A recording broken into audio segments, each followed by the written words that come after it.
Hello, good morning, good afternoon, good day, good night, good everything. This will be short and sweet, I think, because here's a request that I have. I feel like we as believers need to put people in their proper place. I'm just going to jump right into this. We need to put people in their proper place because there's a whole lot of worship assigned to human beings. Like literally, we worship our pastors. But let me tell you who worship is for. It says in Luke 4 and 8, and Jesus answered him, "It is written, you shall worship the Lord your God, and him only shall you serve." Let me give you another one. It says in John 4 and 24, God is spirit, and those who worship him must worship in spirit and in truth. Psalms 95 and 6. Oh, come, let us worship and bow down. Let us kneel before the Lord, our Maker. I could go on and on. I just want to remind everybody that worship is designed for God.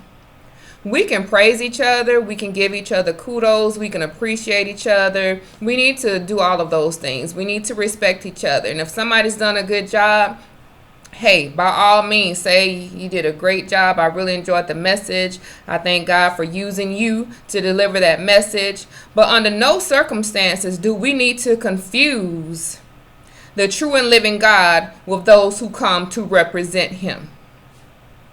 No circumstances. They are not the same. So to those people who are acting like, well, you know what? I'm going to, whatever I do to this man, I'm doing to God. You need to know the difference between God and his representatives. I don't care if it's a pastor, an apostle, an evangelist, a prophetess, I don't care what it is. There is really, it should be a difference between the created one and the creator. It is very important that we assign people their proper place, because one of the commandments says to us and reminds us, and there's a reason that he says it, because you all know that laws are in place for a reason. Laws are in place and rules are in place for a reason. So when you see on the highways a speed limit, it's because some clown didn't have enough sense to drive at a reasonable, safe speed. So they said, hey, if you on this road or on this highway or in this neighborhood, you need to be going here. So when God told us through the commandments that we're not supposed to have any other gods before him, he's not talking about the gods of he's not just talking about the gods of other religions. He's talking about the fact that so many of us go to churches every Sunday and every Wednesday, and sometimes even more, go to all these different conferences, and we idolize these people. And let me tell you what idolatry looks like. Idolatry looks like you getting into a knockdown, drag out argument with somebody else over your pastor who's not living what God requires of us. Idolatry looks like saying that because he's a pastor, that he's not obligated to live the word that he is preaching. If God obligated himself to his word, there's a scripture that says, he says, I swear by myself. So if he obligates himself to his word, you need to know, trust and believe he's obligated everybody, including me. He's obligated us to the word as well. So no, there are no exemptions. No, we're not going to keep saying that I'm going to overlook him. He's just a man. You're right. He's a man, so keep him in his place. That's a woman, so keep her in a place. But just because somebody is a representative for God doesn't mean that they are above and exempt from his word. So no, I just want to remind you all, a friendly reminder. You respect him or her.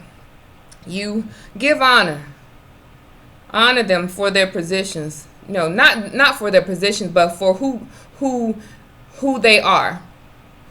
Who they are with the ministry. Hopefully, I'm not talking about somebody who just blatantly living a contrary lifestyle. Never am I talking about them. If you sitting under somebody who lives a double life, that's your choice. I won't. Because there's a mistake doesn't look like you doing something one time. If you doing something over and over again, that's you. So if we out someplace and you step on my toe and you say, excuse me, I'll let that go. If you walk back by and you step on my toe again, I might have to give you a side eye because I don't know. You realize this toe was right here. If you keep on doing it, there's intent. There's intent. So I'm not talking to somebody who just completely lives a double life. I'm only talking about the ones who really truly believe what they're preaching. Because you can tell whether or not somebody believes the very words that are coming out of their mouth based on whether or not they live by it. If I tell you all this is going to rain, but I run outside with no umbrella, and I have an umbrella, that probably means that I don't think it's going to rain. So no, you don't get to just tell me something while you do something else. I'm only talking about the ones who actually have submitted to the word that they want us to submit to. So you honor them. You respect them.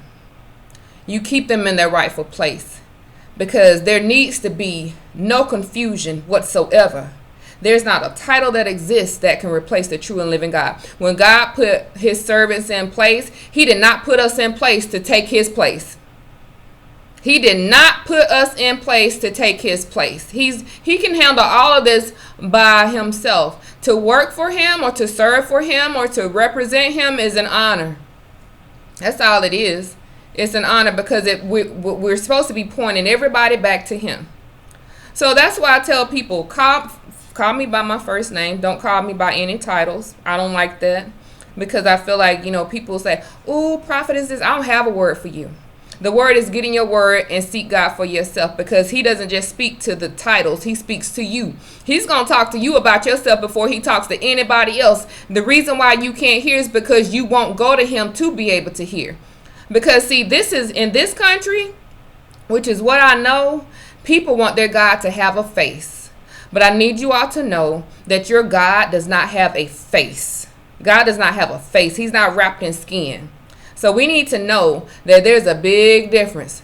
And it should be a difference at all times. So if you're going to defend somebody, defend him. Defend him by living for him. Defend him by giving him honor.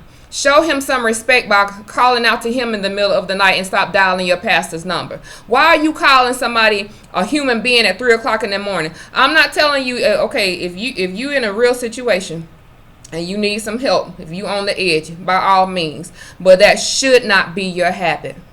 It is an insult to God to bypass him to get to his people. It's an insult to him. So let me help you out. I'm going to end with this scripture, and I'm going to keep it moving. Luke 4:8 as a reminder.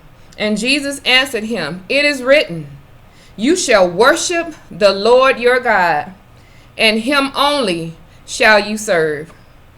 There is one God, only one, and he's not wrapped in flesh. We don't need to get that twisted. Thank you for watching, and I'll see you next time.